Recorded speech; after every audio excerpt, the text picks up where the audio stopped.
జిల్లా రాజమండ్రిలో మెడికల్ కాలేజీల ప్రైవేటీకరణకు వ్యతిరేకంగా వైసీపీ శ్రేణులు ర్యాలీ నిర్వహించారు. మెడికల్ కాలేజీల ప్రైవేటీకరణను ప్రజలంతా వ్యతిరేకిస్తున్నారని మాజీ మంత్రి వేణుగోపాల్ అన్నారు. తూర్పుగోదావరి జిల్లాలో 4,20,000 సంతకాలు సేకరించామని తెలిపారు.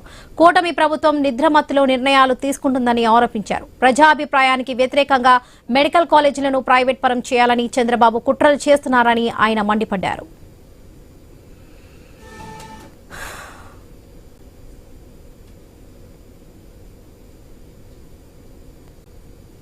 ఈ రోజు సేకరించినటువంటి కోటి సంతకాలని 4,20,000 సంతకాల సేకరణ జరిగింది. ఈ సంతకాలన్నింటి కూడా జిల్లాలో ఉన్నటువంటి అందరు నాయకులు కలిసి వచ్చి ఒక ర్యాలీగా బయలుదేరి కొవ్వూరు నియోజకవర్గానికి చివరున్నటువంటి నేషనల్ హైవే వరకు సాగనంపాలనేటువంటిది పార్టీ నిర్ణయించినటువంటి ఇది ఒక చారిత్రక ఉద్యమం.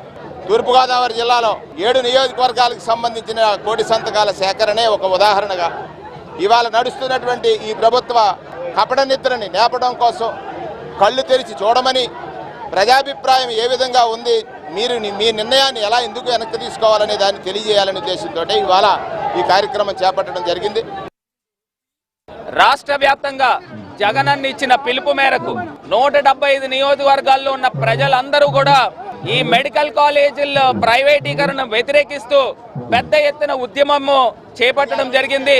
ఇవాళ ప్రజలందరూ కూడా కోటి సంతకాలు పైమాటే ప్రజలందరూ కూడా ఈ చంద్రబాబు నాయుడు గారు తీసుకున్న ఈ నిర్ణయాన్ని వ్యతిరేకిస్తూ ప్రైవేట్ కాలేజీలు చేసే దానికి లేకుండా ఇవాళ ప్రభుత్వ పరంగానే ఉంచాలి అని చెప్పి నిర్ణయం తీసుకోవడం.